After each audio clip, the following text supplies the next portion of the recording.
papers were not there. Spiral binding. Let us go one by one. Copy of the paper book.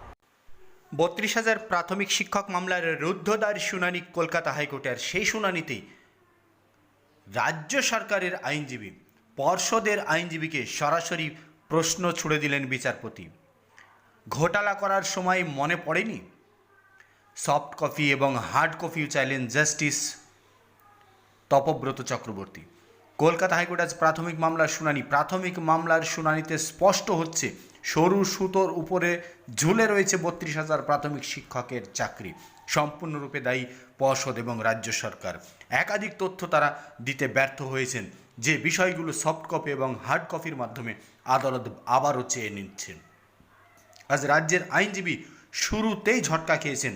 পুরো বলতি বন্ধ হয়ে গেছে রাজ্যের আইনজীবীর, নিশ্চুপ হয়ে গেছেন রাজ্যের আইনজীবী। জাস্টিস দয় যখন রাজ্যের আইনজীবীর কাছে বারবার সুস্পষ্ট তথ্য জানতে চেয়েছেন, সফট কপি এবং হার্ড কপি দেখতে চেয়েছেন, এমনকি ইমেলের মাধ্যমে সফট কপি এবং হার্ড কপি পৌঁছে দেওয়ার মতো যে ব্যবস্থা ছিল সেটাও করা হয়নি, এই অভিযোগও তোলা হয়েছে আজকে বাদী পক্ষের উকিলদের পক্ষ থেকে।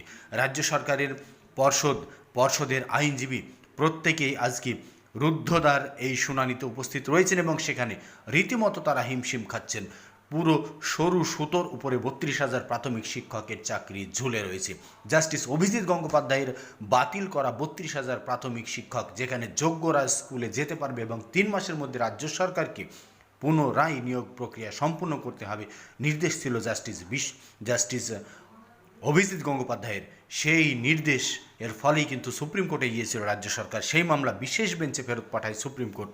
আর তারপরেই বিচারপতি ব্যক্তিগত কারণ দেখিয়ে বিচারপতি সৌমেন সেন এই মামলা থেকে সরে যান। সেই মামলা বিচারপতি তপব্রত চক্রবর্তীর ডিভিশন বেঞ্চে রয়েছে। সেই মামলায় আজকে চূড়ান্ত শুনানি হচ্ছে। রুদ্ধদ্বার শুনানিতে উপস্থিত রয়েছেন প্রচুর আইনজীবী।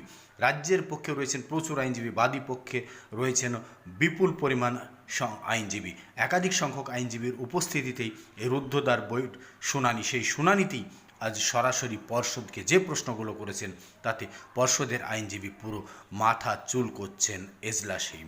এবং সেখানে সরাসরি বিচারপতি সফট কপি এবং হার্ড কপির কথা তুলে ধরেছেন। স্পাইরাল বাইন্ডিংয়ের বিষয়টি উঠে এসেছে। 121 পাতার স্পাইরাল বাইন্ডিং, যে বিষয়টিও আদালতে আজ উঠে এলো। এই মুহূর্তের সবথেকে বড় খবর, প্রাথমিক মামলায় সবথেকে কঠিন পরিস্থিতি। প্রাথমিক মামলায় ওএমআর শিট নেই, এমনটাও কিন্তু আজ এজলাসে উঠে এসেছে। এই মুহূর্তের অত্যন্ত গুরুত্বপূর্ণ।